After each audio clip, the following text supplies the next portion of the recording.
Tunataka tujue mmejiandaaje kwa ligi kutokana na mapumziko mafupi mlioyapata kutokana na mechi za series kule Rwanda. Maandalizi ndio tunaanza leo mazoezi. Kwa hiyo nikikwambia tumejiandaa vipi, kwa sababu bado hatujaanza. Kwa hiyo leo ndio tunaanza na hisi ratiba kamili ipo kwa walimu. Tutafanya kile ambacho walimu wanataka kutuambia kuweza kujiandaa na mechi zinazofuata za ligi. Pengine kwa kukosekana kwa wachezaji kadhaa kupitia kwenye mechi ambazo mlicheza na hivi sasa mnaenda kwenye michezo mingine baada ya mapumziko, kukosekana kwao, nini ambacho mmejifunza na mnakuja vipi kama Young Africans? Hiyo ni sehemu ya mpira, kuumia wachezaji katikati ya msimu, kuuma ni ipo. Wasipokuwepo lazima timu iendelee kucheza mechi kama kawaida, na hiyo nadhani kila kitu kitakaa sawa na tutaenda kufanya vizuri katika michezo inayofuata.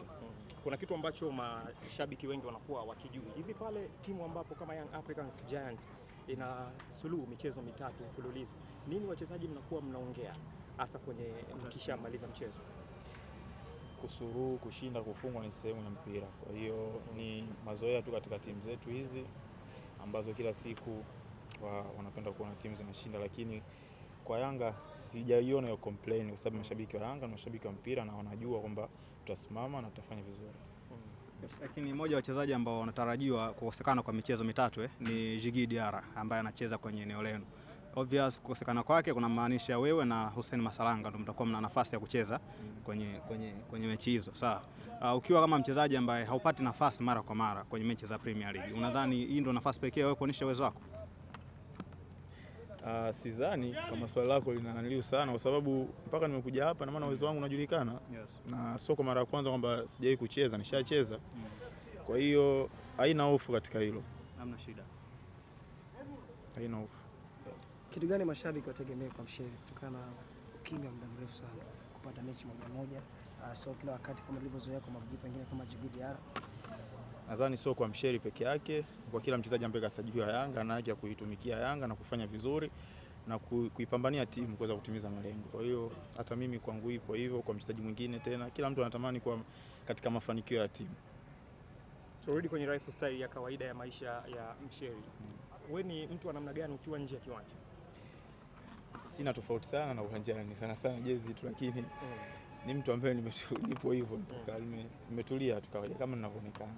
Lakini nini pengine unapendelea kutoa masuala ya football? Napenda kuangalia movie. Napenda kufurahi na watu, kucheza game. Yes. Kitu gani ambacho kinakuvutia zaidi kwa wachezaji wengine ambao hawapo kwenye ligi ya NBC, wapo kwenye ligi za nje, pengine unapenda uwe kama wao ama uwe zaidi ya wao? Nje ya nchi au hapa? Tuanzie nje kwanza. Hiyo nadhani lifestyle yao ni nzuri na professional ambao wanaonekana, na kila mchezaji ambaye yupo katika nchi tofauti na wao kwa walipo anatamani kuwa kama wao sababu ya lifestyle zao. Turudi kwenye ligi. Nani tofauti na Young Africans? Mchezaji ambao ukimwona unaona hili daraja na mimi natamani nifike kama daraja lake ama niwe zaidi hapo. Mimi nipo Yanga, nipo katika daraja kubwa zaidi. Kwa hiyo sijajua sasa hapo daraja gani. Inawezekana kwa Young Africans na wachezaji wa China wanakuvutia kutokana na performance zao na viwango vyao. Sahihi, wapo wananivutia. Wapo wanacheza vizuri. Wapo wengi sana. Kwa hiyo ningeanza kuorodhesha. Wapo wengi kwa sababu wapo huko, viwango vyao ndio vitawafanya waweze kufika huko ambapo mimi nilipo. Kwa hiyo still wanapambana na wanatamani kupata mafanikio. Ndio. Namba 10 yako bora kwa sasa ni nani kwenye ligi ya NBC? Namba 10. Namba 10 yako bora kwa sasa hivi. Sasa hivi